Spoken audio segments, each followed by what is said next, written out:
You saw him walk out just a moment ago, and now you're about to see a foreshot of the couch. It's time to bring in Donald Trump Jr., Executive Vice President of Trump Organization, son of President Trump, and a great warm-up act for your dad before all those rallies, which I know you really enjoy doing, right? I do. It's just great to see those real Americans who are really reaping the benefits of everything that's going on because of the Trump economy, because of the common sense policies that my father has been able to put into place. I mean, everyone's winning, and you see the outpouring. You see that emotion at those rallies.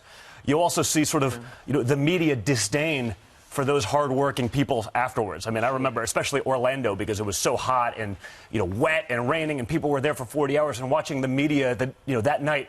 Oh, did you see those people in their flip-flops? Oh, that's their formal attire. Oh, it's really sick. And that's the world where we're in. What's your reaction to what people are saying about your dad? Your dad's going to go to Dayton, Ohio first, then he's going to go to El Paso. And there's some people down there, especially in El Paso, saying they don't want your dad there. Well, listen, I think he's the president for all people. I think he has to do something. I think he did something, amazing. I thought his speech the other day was great. He recognized and spoke about the issues.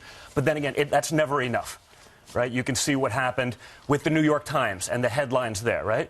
They put up actually what happened, an objective headline, and then they were hit by the mob. And the mob went after them, and they caved to that pressure because New York Times changed their headline. Yeah, this is the New York Times. I mean, they're supposed to be above reproach, but they're not. They caved to the Twitter mob and gave their viewers what they wanted as opposed to the actual news. And that's a scary place to be. Let's go ahead and show the folks what you're talking about. The original New York Times headline was Trump urges unity versus racism, right there, right?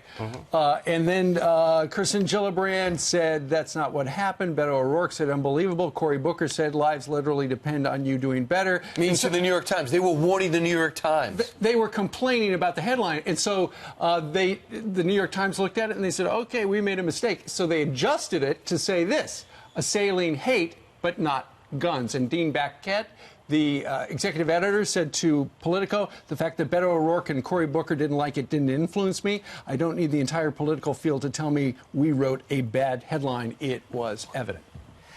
It wasn't evident because it was true. But again, the New York Times doesn't function as a news organization anymore. They function as the marketing wing of the Democrat Party. So does the Washington Post and, frankly, most of the mainstream media. And that's what it is. It's not about reporting what actually happens. It's not about being objective in that. It's about driving forward a political agenda, in their case, obviously a very leftist political agenda. And it's sick because there is no amount of effort, no amount of statement that my father could give that would ever satisfy them. It has to go that much further. And, I've seen what these things do. I see, what's going on with the Joaquin Castro craziness and putting out a list. I mean, that list sort of screams like the Dayton, Ohio shooters list, right? When a radical left-wing politician who's polling at about 0% does this for either attention or a call to action, it's pretty scary. I mean, that was the same thing that the Dayton, Ohio shooter did. This is a list. And people should be fed up of this nonsense. This is a list of 44 people from San Antonio who contributed.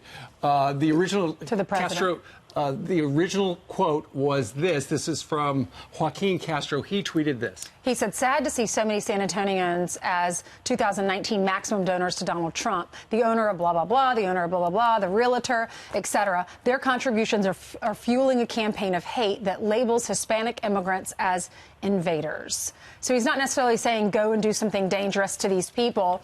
It's completely different than that. Perhaps not to reasonable people, but when the fringe crazies on both sides, and we saw that in the last week, right? You had fringe crazies on all sides. They see that.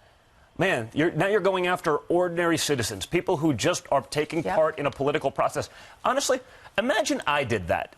Imagine I put a list of Joaquin Castro's donors. Now, our people don't weaponize. Good point. Our people don't weaponize the political system, the same way. We don't do the organized boycotts that the left does and these kind of things. But publishing these their place of work, trying to maybe their bosses see it, maybe their bosses have a different.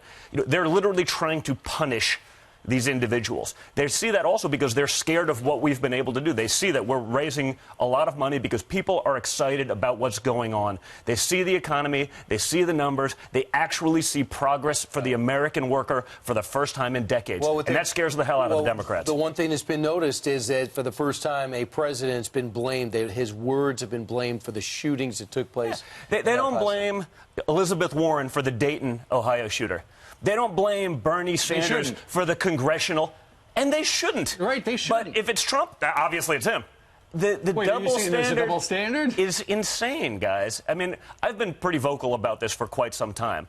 But when you take that double standard, when you take sort of the filter that the mainstream media uses to get messaging out, then you add in the influence of social media and big tech to try to change a message, to try to do damage to one side and not the other. It's a scary place that we live. When you say big tech, are you talking about Google? Because I'm talking about all. I'm talking about all of them. And I've been, saying this.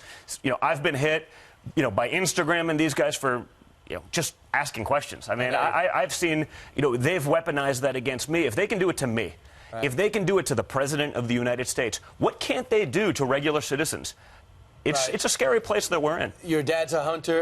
Your dad's a golfer. You're more of a hunter. Yeah. You're a pro-gun guy. You do it for sport. I do. You're concerned, even with Lindsey Graham coming out with this red flag law proposal that he was. Blumenthal is supporting as well. And now you have John Thune seems to be doing that. What is your greatest concern? Well, listen, I haven't seen what they've put out, so I don't know. What I've seen in the past as it relates to red flag laws is sort of the total lack of due process, right? Someone can randomly call. My neighbor may not like me, right? He can call, say that, I fear for my life, I fear for him, he's a danger to himself. Someone comes over, confiscates your stuff, you spend 5 years and tens of thousands of dollars trying to get justice. You know what? I can maybe weather that storm. I don't think the average American can.